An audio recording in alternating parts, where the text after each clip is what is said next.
Não restam mais dúvidas. O El Niño está vindo em direção ao Brasil. Agora, o que os cientistas estão discutindo é quão forte ele será. E se o que aconteceu no Rio Grande do Sul alguns anos atrás, lembra? Pode ou não acontecer novamente, enquanto os governos ao redor do país inteiro começam a se preocupar e se preparar por impacto. É importante que você mesmo também esteja preparado e saiba quais os riscos a sua região pode correr graças ao El Niño. Esse é o nome dado a um fenômeno climático natural batizado por pescadores do Peru no século XIX por causa do Menino Jesus. O que acontece é que, naquela época, os pescadores notaram que a água do mar costumava se aquecer por volta de dezembro, ou seja, sempre próximo do Natal. Mesmo que necessariamente não tenha uma ligação, eles começaram a chamar aquele evento de El Niño, que significa o menino, numa homenagem cristã. Mas não se engane pela origem do nome.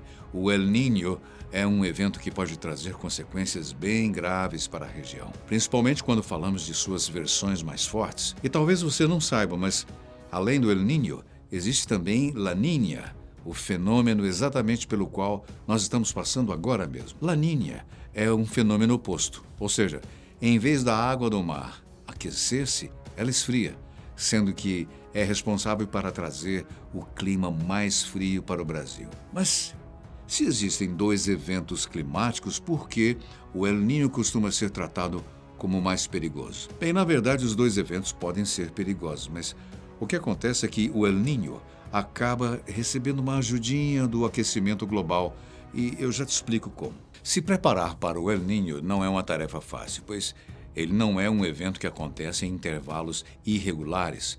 O que nós sabemos é que ele ocorre normalmente uma vez a cada 2 ou 7 anos, sendo que pode durar apenas alguns meses ou até mesmo mais de um ano. Então, como se antecipar a um evento assim, André? Bem, para nossa sorte, existem algumas agências ao redor do mundo que conseguem fazer isso, sendo uma delas a NOAA, a Agência Nacional para Oceanos e Atmosfera dos Estados Unidos. O que essa agência faz é monitorar o quão quente o oceano está, como se estivesse olhando para uma grande panela de água, entende? Assim que uma parte dessa começa a aumentar a sua temperatura além do normal, nós então ficamos sabendo e a gente noticia. No caso do El Niño, ele acontece sempre que esse aumento da temperatura é maior do que meio grau. Atualmente, a temperatura já ultrapassou o 0,7 grau. Não é mais uma questão de se ele vai acontecer, mas sim sobre o quão forte ele será quando vier. Porque, pode acreditar, nós podemos estar falando aqui de um super El Niño. Que o Senhor nos guarde. Como o próprio nome diz, o Super El Niño é uma versão bem mais intensificada do fenômeno. E acontece quando o aumento de temperatura da água do oceano ultrapassa a 2 graus. Você se lembra da ligação que eu comentei dele com o aquecimento global? Pois é aqui que ela entra. Conforme estudos do NOAA, a temperatura do planeta está aumentando cerca de 0,02 grau ao ano.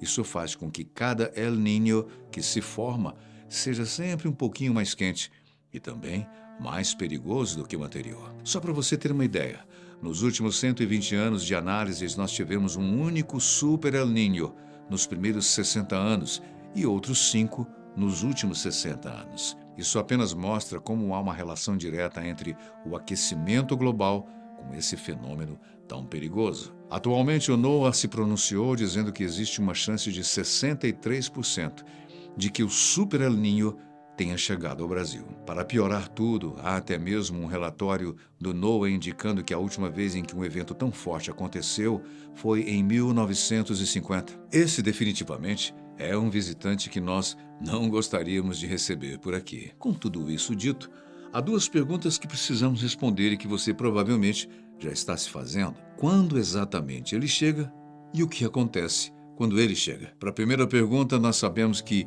o El Niño já está acontecendo no Oceano Pacífico e que é apenas uma questão de poucos meses até chegar até aqui. Conforme dados analisados, os primeiros efeitos do El Niño serão sentidos no Brasil entre agosto e setembro, mas esses serão apenas os efeitos iniciais.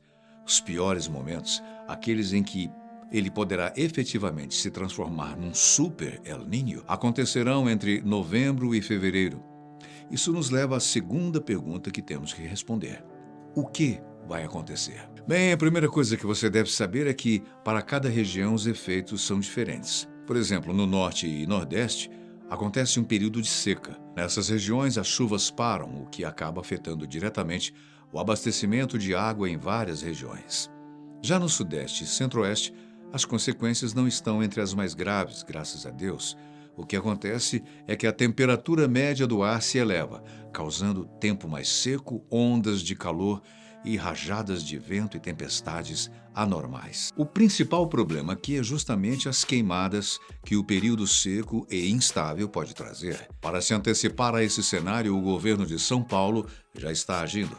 Atualmente, o plano de contingência do governo envolve 3.000 agentes ao redor de 613 municípios. O plano envolve monitorar os principais focos de incêndio da região e, para fazer isso, além dos agentes, o governo também vem fazendo uso de inteligência artificial através do monitoramento de satélites.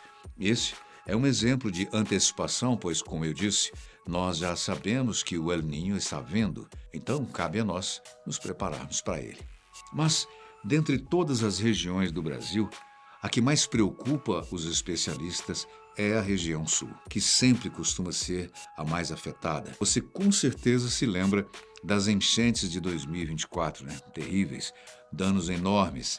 Mais de 5.500 quilômetros quadrados foram atingidos por causa das enchentes. Isso sem falar das mais de 200.000 propriedades danificadas. Rio Grande do Sul, Paraná e Santa Catarina são, historicamente, as regiões do Brasil mais afetadas pelo fenômeno climático. É por isso que não foi surpresa para ninguém quando Jorginho Melo, o governador de Santa Catarina, decretou o alerta climático por causa do El Niño. Em nota, a prefeitura informou que o objetivo é permitir a mobilização antecipada dos órgãos estaduais para ações de prevenção, monitoramento e respostas rápidas diante de possíveis eventos extremos. O esperado é que o El Niño acabe congelando Santa Catarina. Não é surpresa para ninguém, principalmente para quem vive na região, que Santa Catarina tenha uma das menores temperaturas de todo o país, sendo que em 2025 o termômetro registrou menos 10,4 graus. E aí, aguentaria esse frio? Pela região, a presença do El Niño trará ventos e chuvas cada vez mais geladas e frequentes durante toda a estação. O período por si só já é de chuvas intensas, mas é justamente nisso que o El Niño afeta tanto, pois ele aumenta ainda mais essas pancadas de chuva. Enquanto em Santa Catarina o principal problema são os temporais, frentes frias e deslizamentos, no Rio Grande do Sul o Brasil viu as enchentes tomarem conta. Mas a verdade é que o impacto na região foi muito além do que os números mostram. Houve centenas de famílias desabrigadas, pessoas que perderam suas casas, perderam seus familiares. Tudo isso não pode ser quantificado em números. É por isso que, com a notícia de um novo El Niño chegando, todos estão se perguntando: será que vai acontecer tudo de novo? O El Niño pode destruir o Brasil mais uma vez? A grande verdade é que ninguém sabe responder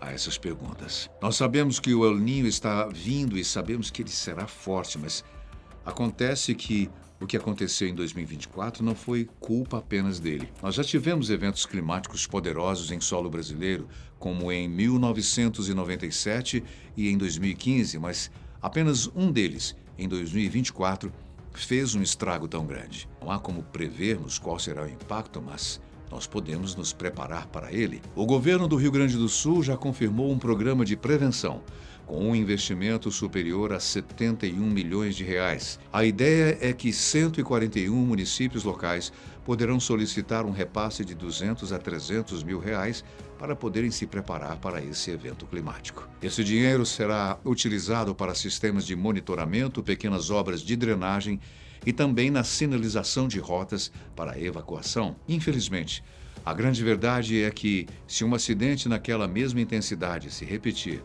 não há muito que possamos fazer. Sobre isso, o professor e climatologista Francisco Eliseu Aquino diz que a intensidade dos eventos de 2023 e 2024 foi tão grande que você não consegue ter uma obra para segurar essa água. Não funciona assim na natureza. Numa inundação extrema, o importante é salvar vidas. Mesmo que não possamos evitar e mesmo que não sejamos capazes de conter uma inundação tão grande assim, o principal e mais importante nós ainda podemos fazer: salvar vidas. O El Niño está vindo em nossa direção. Agora resta-nos, e principalmente aos governos locais, decidir como queremos receber esse não convidado em nossa casa.